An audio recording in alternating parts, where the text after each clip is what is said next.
Everybody saw the clip of that Fox News host right after Donald Trump met with Vladimir Putin in Alaska, right? The Fox News host, the blonde lady, was standing there wide-eyed saying she was very confused and the vibes in that room were off.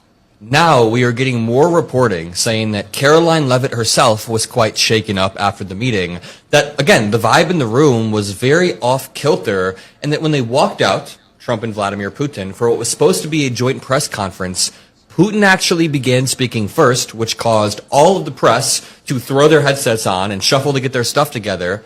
Putin spoke for about 6 minutes. Then Trump got the second word in his home country of America. Trump got the second word, and he only spoke for about 2 to 3 minutes and praised Vladimir Putin. All of this is to say, whatever happened in that closed-door meeting still isn't available to the public, but people seemed shaken. We have no time to waste, so let's start off with this clip. It reads, MSNBC host says Caroline Leavitt looked ashen after Putin meeting, and then we'll go from there. Can I ask you very quickly before we have to go to break? A lot of the press corps that was there, they reported in the minutes and hours after the presser that they saw members of the administration like Caroline Leavitt look ashen, yes, almost frightened after what they had seen behind closed doors. What did that indicate to you?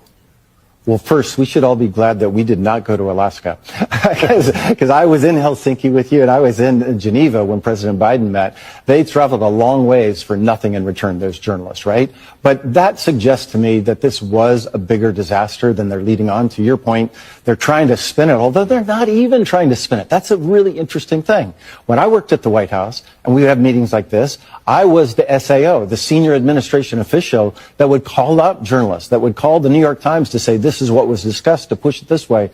They're not even attempting to do that because they know they don't have anything to work with. The Trump administration is barely trying to spin. Again, I made a video about Fox News right after this presser happened. They didn't have enough time to spin and craft their talking points, so they were all just kind of shaken. Then as the night went on, of course, we have Trump sycophants going on and just praising him relentlessly. But it gets worse. Here's another video that was taken in Anchorage, Alaska, directly after the meeting, directly after Trump departed and said there was no agreement. What struck me, Jen, in particular, was really just the looks on the faces of a lot of the American delegation here. Caroline Leavitt, the press secretary, Steve Witkoff, who came into the room, then left quickly, then came back in. Leavitt appeared to be a bit stressed out, anxious. Their eyes were wide, almost ashen at times. Those were some of the sort of images that will stick with me as we leave here. This was not the way the president likes to do things. He likes to be the producer of this presidency. He got that in the first half of the day, but when he was behind closed doors with Vladimir Putin, it looks like he didn't come away with anything that he claimed. Everybody saw the clip of that Fox News